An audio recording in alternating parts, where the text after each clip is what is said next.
भारत 1.4 अरब लोगों का देश, दुनिया की पांचवीं सबसे बड़ी अर्थव्यवस्था और सबसे तेजी से बढ़ती जीडीपी में से एक। लेकिन इस विकास के नीचे एक सवाल छिपा है, नौकरियां कहां हैं? भारत में आज भी बेरोजगारी एक गहरा संकट बनी हुई है। स्टार्टअप्स बढ़ रहे हैं, आईपीओ रिकॉर्ड तोड़ रहे हैं, जीडीपी चढ़ रही है, लेकिन देश का युवा हजारों नौकरियों के लिए आवेदन भेज रहा है और जवाब तक नहीं मिल रहा। अप्रैल 2025 में भारत की कुल बेरोजगारी दर थी 5.1%, ग्रामीण इलाकों में 4.5%, जबकि शहरी इलाकों में 6.5%। युवाओं में ये दर 13.8% है और शहरी युवा महिलाओं में 23.7%। भारत का लेबर फोर्स पार्टिसिपेशन रेट सिर्फ 42% है, जो वैश्विक औसत से बहुत कम है। महिला कार्यबल भागीदारी केवल 24.9%। तो सवाल सिर्फ नौकरियों की कमी का नहीं है, सवाल यह है कि कितने लोग इस सिस्टम से पूरी तरह बाहर हो चुके हैं। हमारा देश एक अजीब स्थिति में है, जीडीपी बढ़ रही है लेकिन नौकरियां नहीं। इसे कहते हैं जॉबलेस ग्रोथ। लाखों ग्रेजुएट्स कॉलेज से निकलते हैं, लेकिन उनके पास वो स्किल नहीं है जो इंडस्ट्री मांगती है। स्किल मिसमैच एक खामोश संकट बन चुका है। कृषि पर आज भी लगभग 40% लोग निर्भर हैं, लेकिन इसका जीडीपी में योगदान सिर्फ 16% है। इस बीच ऑटोमेशन और एआई की वजह से पारंपरिक नौकरियां तेजी से खत्म हो रही हैं। भारत की श्रम व्यवस्था अब भी सख्त है, भर्ती और छंटनी आसान नहीं, और जहां नौकरियां हैं वो अनौपचारिक क्षेत्र में, जहां न कोई सुरक्षा है, न पीएफ, न छुट्टियां। हम अक्सर बेरोजगारी की बात करते हैं, लेकिन एक और संकट है, छिपी बेरोजगारी या अंडर एम्प्लॉयमेंट। ऐसे लोग जिनके पास काम तो है, लेकिन न वे अपनी योग्यता का उपयोग कर पा रहे हैं, न उन्हें आगे बढ़ने का मौका मिल रहा है। कई पढ़े लिखे युवा आज ऐसी नौकरियां कर रहे हैं जो उनके स्किल से मेल नहीं खाती।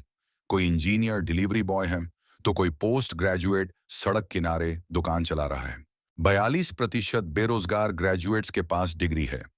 लाखों युवा यूपीएससी, एसएससी, बैंक, रेलवे जैसी सरकारी नौकरियों के लिए कोशिश करते हैं, लेकिन चयन बेहद सीमित है। और जो युवा पढ़े लिखे हैं वे विदेश जा रहे हैं। ब्रेन ड्रेन एक गंभीर समस्या बनती जा रही है। ये सब मिलकर भारत के सबसे बड़े वर्ग, युवाओं को हताशा और निराशा की तरफ ले जा रहे हैं।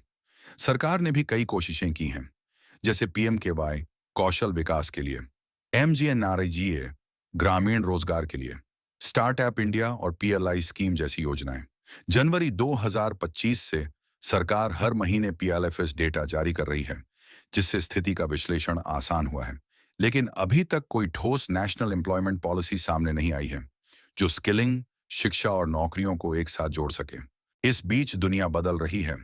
गिग इकॉनमी तेजी से बढ़ रही है, रिमोट वर्क सामान्य बन चुका है, ऑटोमेशन रोजगार की जगह ले रहा है, और ग्रीन जॉब्स अब भविष्य की नौकरियां हैं। वर्ल्ड इकोनॉमिक फोरम का अनुमान है कि 2027 तक 44% काम करने वालों की स्किल्स बदल जाएंगी। लेकिन भारत की शिक्षा प्रणाली अब भी उसी पुराने ढर्रे पर चल रही है। तो क्या हम भविष्य की नौकरियों के लिए तैयार हैं? क्या हम अपने युवाओं को सही दिशा में ले जा पा रहे हैं? समाधान क्या हो सकता है? पहला, एक मजबूत नेशनल स्किलिंग मिशन, जिसमें स्किल सिखाने के साथ ही नौकरी की गारंटी भी हो। दूसरा, शिक्षा में आमूल चूल बदलाव, ताकि वह भविष्य की स्किल्स पर आधारित हो। तीसरा, महिलाओं की भागीदारी बढ़ाना, उन्हें सुरक्षित, लचीले और सम्मानजनक काम देने की जरूरत है। चौथा, गिग इकोनॉमी को भी कानूनी मान्यता और सुरक्षा देनी होगी। और पांचवां, टीयर 2 और टीयर 3 शहरों में रोजगार केंद्र बनाने होंगे, ताकि विकास सिर्फ मेट्रो शहरों तक न सीमित रहे। अगर भारत को रोजगार संकट से बाहर निकलना है, तो उसे शिक्षा, स्किलिंग, महिला सशक्तिकरण और लघु उद्योगों में भारी निवेश करना होगा। भारत के पास सबसे बड़ी युवा जनसंख्या है, उसके पास ऊर्जा है, सपने हैं और करने की इच्छा भी। लेकिन अगर हमने आज कदम नहीं उठाया, तो यही जनसंख्या भविष्य में हमारी सबसे बड़ी चुनौती बन सकती है। हम सिर्फ एक रोजगार संकट में नहीं हैं, हम एक भविष्य के संकट की ओर बढ़ रहे हैं। तो आप क्या सोचते हैं? क्या भारत के युवाओं को सिस्टम ने असफल किया है, या समाधान कहीं और छिपा है? अपने विचार कमेंट करें, वीडियो को शेयर करें, और ऐसे ही गहरे विश्लेषणों के लिए चैनल को सब्सक्राइब जरूर करें।